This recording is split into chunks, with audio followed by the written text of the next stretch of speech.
10 ml sea buckthorn में एक value होती है, उसको हम बोलते हैं ऑरेक।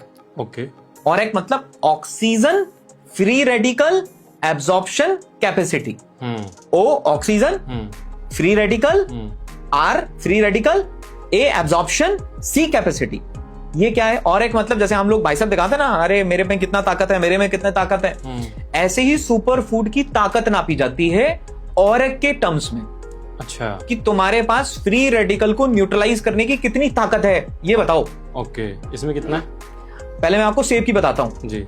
सेब की होती है 4000। जब भी बीमार होता है ना, वो हम बोलते हैं ना, an apple a day keeps a doctor away. हाँ। क्योंकि ऑरेक की, सीबकथॉर्न की ऑरेक वैल्यू 4000 है। ओके। फिर जब हम और बीमार हो जाते हैं, डॉक्टर क्या बोलता है?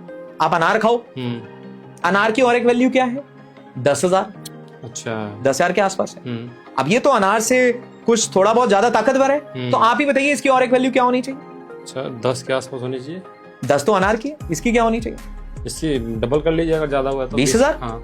और बोलिए तो 40,000। हाँ हमने एक टेस्ट कराया जी, और हमारी ऑर्गेनाइजेशन सर्टिफिकेट्स पे नहीं, हमारी ऑर्गेनाइजेशन टेस्ट रिपोर्ट्स पे बिलीव करती है। ओके। टेस्ट रिपोर्ट्स, बिकॉज किसी भी चीज की टेस्ट रिपोर्ट सबसे इंपॉर्टेंट चीज है। बिल्कुल। जब हमने टेस्ट कराया तो उस टेस्ट रिपोर्ट में ये निकल के आया कि जो हमने सैंपल भेजा था, उस सैंपल की ऑरेक वैल्यू निकल के आई 1,24,000। 10 टाइम्स। 10 टाइम्स।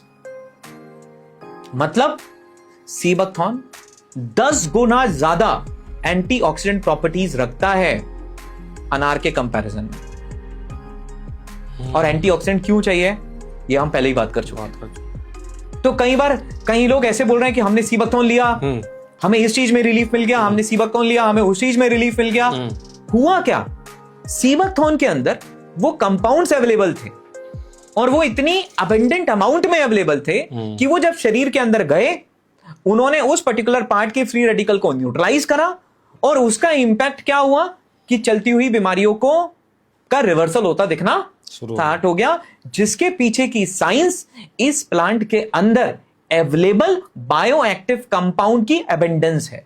ओके, तो शुरू कैसे हुआ है? आपको कैसे लगा कि आपको सीबकथॉर्न में जाना चाहिए, इसी को लोगों तक लेके जाना चाहिए? जो जर्नी है वो कैसे शुरू हुई? बेसिकली 2019 से पहले हम लोग हमारा बहुत अच्छा करियर कर रहे थे, लाइफ में बहुत अच्छा कर रहे थे, ग्रो कर रहे थे जी। और कम उम्र से हमने हमारी एंटरप्रेन्योरियल जर्नी शुरू कर दी थी और लाइफ में मॉनिटरी भी हम लोगों ने अच्छा किया, चीजें अच्छी हुई। 2019 में मल्टीपल चीजें हमारे साथ लाइफ में एक साथ हुई, जिसमें से एक इंसिडेंट ये भी था कि मेरी मदर को कैंसर हुआ। अच्छा। दूसरा इंसिडेंट ये भी था कि हम अपने करियर में भी एक ट्रांजिशन देख रहे थे कि हमें कुछ और करना था। और तीसरा, उसी समय